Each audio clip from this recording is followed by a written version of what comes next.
Assalaamu alaikum warahmatullahi wabarakaatu. Kabajamtootaaf jaalatamtoota hordoftoota Zeenyuutoob baga rabbiin isaatii kana isin ga'e hunda keessan obboleeyyantii yaa chaanaala kana sabskiraayib godhaa isiniin jedha. Har'aa oduu ajaa'ibaa wayii qabadhee isinii dhiyaadhee oduun sunillee yuutuubiin dhugumaan dhugatti nama kafalamoo sobaa waan jedhu inshaallah warri argitanillee argitanii jirtanii warri hin arginillee dhaamsa ani isinii qabu jechuudha obboleeyyantiya. Miidiyaa kanarratti baanee tokko irratti argitanii yeroo kenna inuma finna. Koottaa gara yuutuubii akka dhaamsa obbolummaatti jechuudha. Koottaa gara yuutuubii yuutuuba banadhaa chaanaala banadhaati. Saabskiraabii fi sa'aatii guuttadha mallaqa irraa argadhaa isin jedha obboleeyyantiya. Anaaf amma yuutuubni kiyya naa galchee jira jechuudha dhugaa rabbii dubbachuudhaaf. Dhugaa hedduu tokko uummanni bu'aa irraa buufataa jira. Isin eessa jirtanii? Uummanni isinitti hin himu. Isinummaan chaanaala isaanii akka guddiftan fedha malee isin akka guddattan hin fedhu kalqiin jechuudha. Dhugaa rabbii obboleeyyantiya chaanaala banadhaatii namaaf barreessaa namni illee isinii deebisa. Naa deebisaa maatii naa tahaa anillee isinii tahaa jedhaati akkasitti saabskiraabiif sa'aatii guuttannaan obboleeyyantiya mallaquma qofa irraa herreeguu qofaa isiniin jedha. Dhugaa rabbii chaanaala banadhaa. Tokko irratti yeroo fixina. Tokko yeroo takkaallee isiniin qabu. Faayidama takka isiniin qabu tokkoon. Faayidaa otoo inshaallah nama 100,000 odoo hordofamtanii faayidaa takkaallee isiniin qabu. Waan achirratti yeroo keessan fixxan malee. Kanaafi bakkeen bu'aa qabdu kana jechuudha. Kuni yuutuubiin kun dhaabbataadha beekamaadha jechuudha. Kanaafuu koottaa chaanaala kana banadhaa. Kaasatan ijoollee mana madaamii keessatti akkatti dhumaa jirtan waan tokko qopheeffattan malee chaanaala tokko banattanii saabskiraabii fi sa'aatii guuttattaniitiin akkasitti haala saniin harkatti qabadhaa galaa obboleeyyantiya isiniin jedha kuni dhaamsa dhugaa rabbii. Jaanii fakkeenyaa fi doolaarri 70 gara 12,000 hin ta'a jechuudha kan inni namaa galchu. Maaliifuu ji'aan irraa argatan jechuudha yoo irratti hojjettan. Kanaafi hundi keessanuu irratti hojjechuu qabdan isin jedha obboleeyyantiyaa qaqqaalee. Kanaaf obboleeyyantiyaa asumaan akkasitti yuutuuba banadhaa isin jechuu barbaadeetii. Isin fayyadaa biyyatti yoo galtan isin fayyadaa tokkoffaa isinillee kafala yoo irratti dalagdan jechuudha. Lammaffaa waa yoo nagadattan yoo waa banattanillee irratti beeksifattan jechuudha. Miidiyaan isin fayyada. Waan barri godhe waan barri keessa jiru isinillee keessaa nafinaa isiniin jedha obboleeyyantiyaa dhugaa dubbachuudhaaf.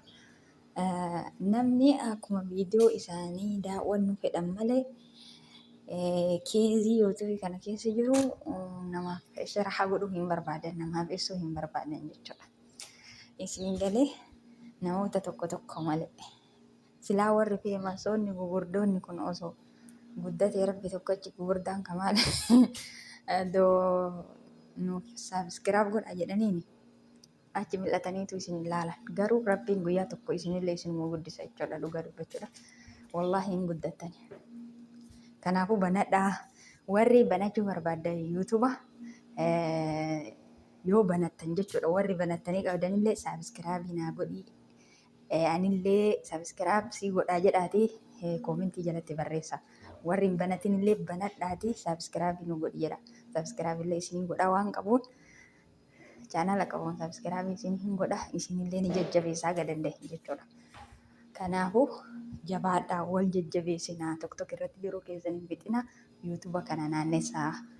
Ammaaf isin dadhabsiisa malee booda raahaa isinii kenna jechuudha. Dhugaa dubbachuudha.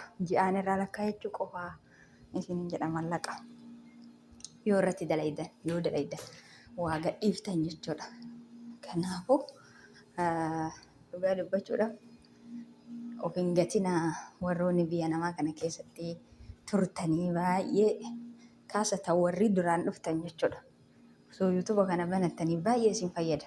Muuxannoo adda illee hin qabdan isin waan taateef dhugaa rabbii muuxannoo fi mudannoo adda addaa baay'ee qabda waan taateef yuutuuba malachuun isiniif tahaa isin jecha barbaaditi. Kanaafuu yuutuuba banadhaa, yuutuubiin isin fayyadaa irra deddeebi'uudhaan warri banattan sabskiraab nu godhi jedhaati. Ufillee sabskiraabii godha, anillee sabskiraabii isinii godha, kiyyallee sabskiraab godha isiniin jedha. Akkuma dur isiniin jedhe haa jajjabaataniif irra deddeebi'a jechuudha.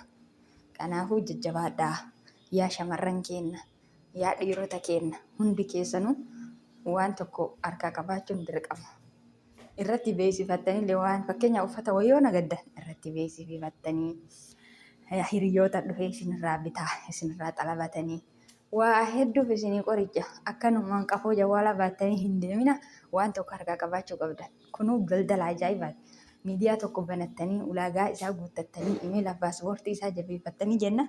Kunuu hojii tokko isiniin jedha qaqqalee wanti kuni gorsa ajaa'ibaati dhugaa dubbachuudhaaf abbaa dhagaheef jechuudha. Garuu namni keenya hin dhageeffatullee hin dhagahullee waan hin beeku.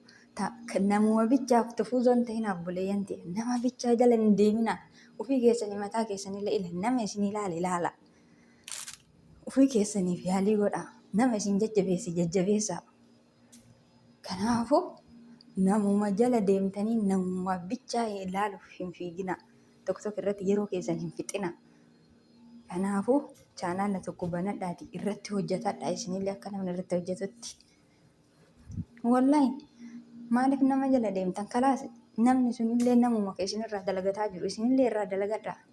Kanaaf qaroomaa isiniin jecha barbaadeeti akkasitti chaanaala tokko qopheeffadha yoo biyya galtanillee isin fayyada. Biyyattillee dalaguun isinillee ni mijata jechuudha. Kanaafuu akka biyya namaa kana keessatti nama dhadhamaasuu biyya ofiitti fataraadha waan ta'eef waan barbaadde waraabda, waan barbaadde yoo waan agaddillee waan barbaadde achirratti beeksifatta. Kanaafuu mokkoraa isiniin jedhaa. Qaqqaalee wanti waa mokkoruun bareedaa, waa seenanii ilaaluun bareedaa, waa mokkoranillee yoo didde yoo taates taate waa mokkoruun waa seenanii ilaaluun barbaachisaadha. Namoonni tokko amma gisee awwala anaa fi amma firii faamilii hiriyyaa qoqaalii hin beektan jedhee yaada. Yeroo san namoonni hedduun yuutuub irratti baate akkas taate maaliin baate asiin baate yuutuubii maali hin qaanfattu maalii yoo akkas nuun jedhaa tura. Garuu jechi namaa oduubatti nama hambisa. Jecha namaa oduubatti ofirraa hambisi malee oduubatti sin hambise. Jecha namaa oduubatti ofirraa hambisi ofii keetii dura dabarsiin jechuu barbaade. Namni homa isatti fakkaate ofirraa qaaqa jechuudha. Wanni isa galche hin jiru. Dhugaa rabbi dubbachuudha. Yuutuubii abbaa yoo dalage yoo wanni isa galche jira hin jiru jechuudha. Dura nafsi haa ofii haa qoxaaxaru. Warroonni duubatti isin deebisuudhaaf amirii isinitti ilaallatan jechuudha. Dhugaa rabbi sammuu ofiitiin deemaniiti malee ragaa isaan harka qaba wayiitu hin jiru jechuudha. Kalaas ati ulaagaa akka argiten tahin malee mirga guutuu qabda jechuudha. Keerii dubbachuu fi waan gaggaarii gorsa gaggaarii namaa dabarsuu irratti jechuudha. Waan daldalatu tokko beeksifachuu irratti mirga guutuu qabda waan si dhoorge hin jiru jechuudha. Kanaaf warroonni duubatti nama deebisuudhaaf mokkortanillee haga sana oduu nama jajjabeessitanii maal qaba? Kalqiin guutuun addunyaan kun guutuun kun gabayaa amma gabayaan bayuu namni hin baya gabayaa. Gabayama san namaa wajji baane malee nullee wanni nuti waan addaa wayii uumne hin jiru. Kanaafuu warri obboleeyyan keenya hamilee isaanii cabsuudhaaf tattaaffii gootan osoo irraa dhaabbattanii homa takkan fayyadu obboleeyyan ta'in haa tattaafatanii jechuudha. Daldala gara maraan fakkeenyaaf yoo waa daldalatan miidiyaa kanarratti gurgurama kun wanti hundi hin argitanii asirratti beeksifama jechuudha. Beeksifatanii gurguratanii haa ittiin guddisan jechuudha. Kanaafuu kuni wanni ulaagaa daangaa rabbii nama cabsiise tokkollee hin jiru. Waan akkasiiti qaqqaalee wanti jajjabaadhati akkasitti banachuudhaaf yaalii godhaa isiniin jedha. Anillee aga dandeenye isin jajjabeessaa isinillee jajjabaadha. channel kanallee subscribe, like godhaa, comment illee kaa'aa isiniin jedha inshallah. Assalaamu alaikum warahmatullaahi wabarakaatuh.